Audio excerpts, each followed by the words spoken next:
Welcome to the Nickel Guys. It's your host, the Night Wrencher. It's been a little while since I've made a video, but today I'm going to be going into work later, so I figured this was a perfect opportunity to share with you guys what I've been doing up until this point. As you guys can see, the LS and the R155 speed is on its way out, and I'm going to be installing the entire drivetrain out of my 1985 Ram Charger. The drivetrain I'm going to be dropping in is a Mopar Smallblock.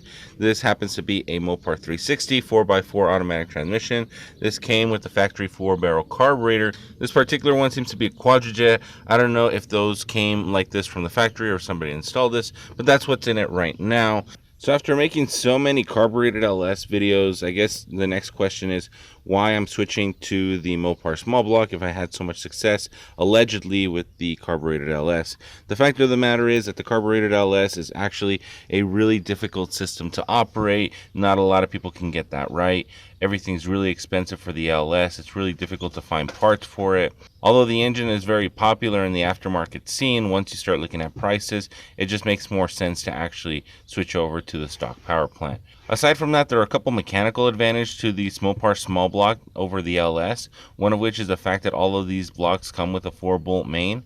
And although some people think that's a bad thing, the fact of the matter is that only allowing 2 bolts to hold the crank down gives the engine a lot of room to flex, which gives the transmission a chance to actually distribute the torque all the way to the wheels without affecting the engine.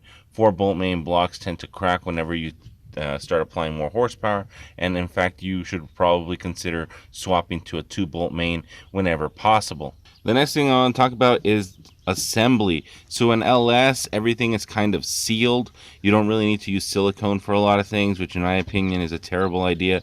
I think we should really be using silicone whenever we assemble things, which is a big reason why I like assembling the Mopar Smallblock. You have to use silicone when you're installing the intake, when you're installing the intake gaskets, when you're installing the front cover, when you're installing the valve covers, when you're installing the oil pan. You have to install silicone everywhere, which ensures a leak-proof design.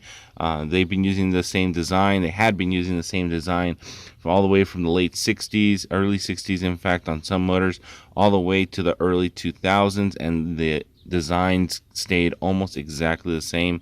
Where the LS has the valley cover blocked off, the Mopar Smallblock actually has the intake directly touching the valley. So what happens is that on cold starts and on cold mornings, the oil splashing up from the engine will actually warm up the intake and allow it to run better when it's cold. And then once it's hot, you're running so quickly that the air manages to cool down the intake faster than it can heat up. So you really have no consequence. You also have designs like this built into the intake where you can add or remove air from the inlet to help richen or lean it out. So in my opinion, that's a far superior system than electronically controlling the timing, where you would add timing when it's cold in hopes of making it run a little bit better and then take away a little bit of timing when you're at a higher temperature, which you should never be taking away timing. The whole point is to add as much timing as you can all across the power band. You want probably closer to 40 degrees of timing.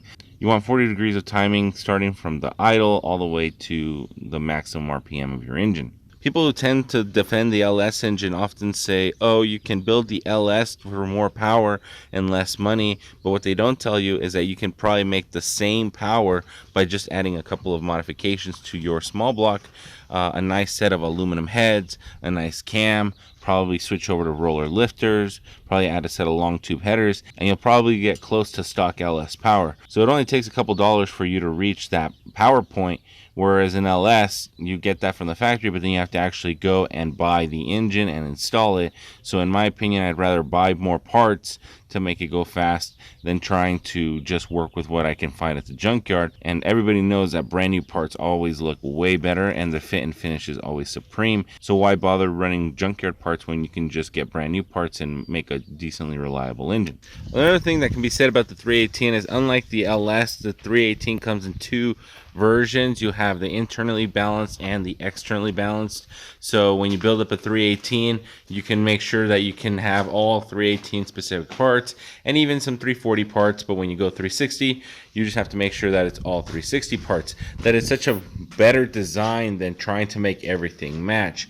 So when you have things like a 6-liter or a 4.8 or a 5.3 or a 6.2, all of those parts are very interchangeable. but you take away the skill required to know which parts are supposed to go to where. So when you make everything too easy, you just spoil an entire generation of people, and they won't want to work on all the harder stuff, because why bother when you can just go ahead and just grab an LS and everything will fit. But they'll miss out on the joy of installing the wrong balancer on the wrong crank and then having vibration issues. So in that regard, the Mopar small block is definitely superior to the LS. Overall, I hope this video was educational. I hope it really helps somebody solidify their decision of whether or not they want to install a Mopar small block in their rig, or if they want to go with an LS. So that's all for today. I will see you guys all in the next one. Happy April Fools.